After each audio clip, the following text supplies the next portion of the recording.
Don't start a sheep and goat fattening project before you listen to this video. Many people started the project with enthusiasm, but unfortunately they lost. Not because the animal is bad or the market is tough, but because of simple mistakes and sometimes catastrophic ones. In this video, we'll talk about 5 catastrophic mistakes that could destroy your project. How many kilos of feed does a sheep eat at each stage? A practical and guaranteed 100% fattening feed mix. And at the end, 5 very practical and extremely important tips. So make sure to watch the video until the end. I am Dr. Alwan, a specialist in sheep and goat diseases. If you're interested in the field of raising and fattening sheep and goats, click subscribe to the channel here and activate the notification bell so you get notified about the new episodes we release regularly. Hit like on the video and let's get started. How many kilos does a sheep eat? The golden rule: a sheep consumes from 3 to 4% of its body weight in dry matter. So if we assume that a ram or sheep weighs 50 kilos, it will consume 2 kilos of feed based on dry matter. We need to pay close attention to this point because not all feed is dry.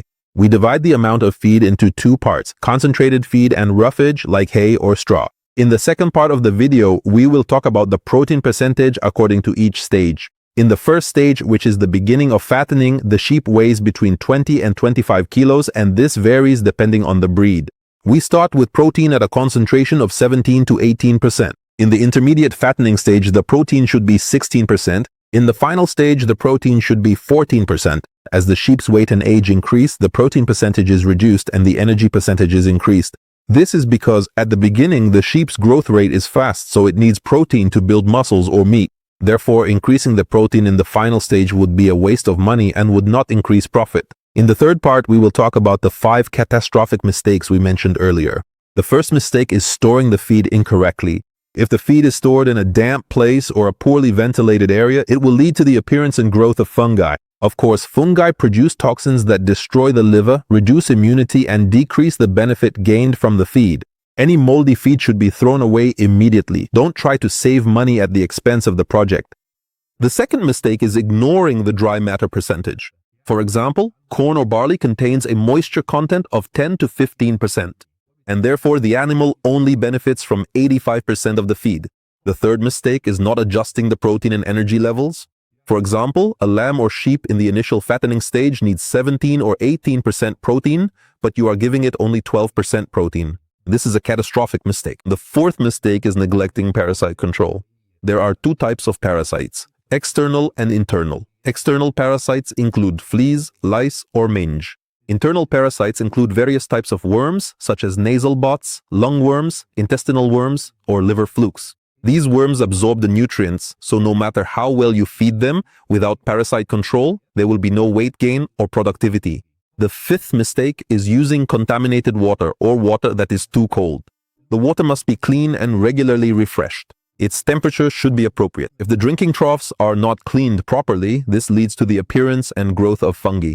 The water should not be too cold in the winter season, nor should it be too hot in the summer season. Its temperature should be moderate, just like the water you drink. Now let's talk about the fourth part, which is the fattening mix or the feed components. In general, we won't go into detail because this has a dedicated video. It relies on an energy source like corn or crushed corn. It can be replaced with wheat or barley. It relies on a primary protein source, which is soybean meal. There are also several alternatives used in place of soybean meal, such as sesame meal and sunflower meal, or sesame meal again. And this varies depending on the country and what's available within the country. After that, we use feed additives, and there will be a dedicated video about these very important feed additives, such as bicarbonates for acidity problems, sodium bicarbonate, table salt, mineral salts, yeasts, amino acids, and calcium carbonate. A question that many breeders ask: Doctor, should I mix the feed myself or buy ready-made feed from the company? You need to ask yourself 3 questions. Do you have experience in mixing and adjusting the protein and energy levels? Are the raw materials available to you and inexpensive?